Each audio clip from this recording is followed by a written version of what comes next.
Well, for years I've said with great snotty pride, it's all fiction.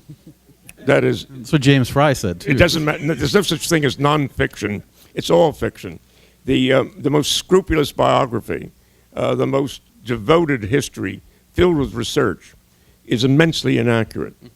When you deal with facts, what you're dealing with are false representations of reality that simulate what reality might be at a given moment, but essentially they're fiction. Just as when you write a novel, you're saying this is an imaginary situation, you say in a novel. It didn't happen, but it may give us an idea of what might really happen in real situations.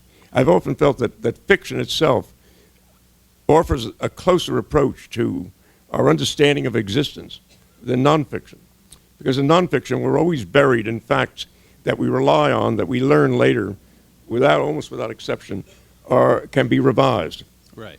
Whereas in fiction, what you're trying to do is create some sort of structure, some sort of myth, some sort of tale that will reach into the finer parts of a reader's presence, their sentiments, their heart, if you will, and give them a better notion of how certain things might happen.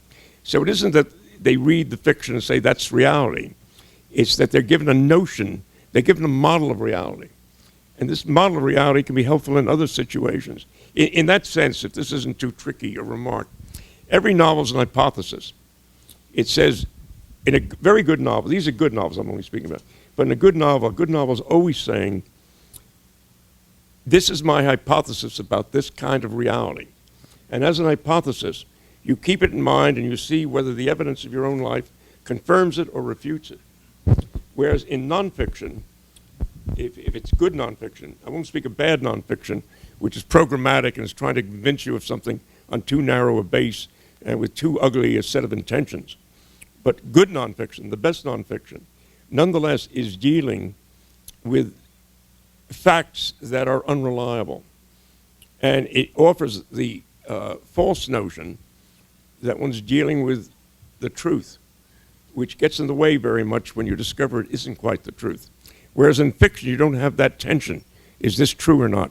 You know it's not true, and therefore it can enable you to feel closer to the truth, because if it's good enough, it gives you a feeling of how things might well have happened at a given moment.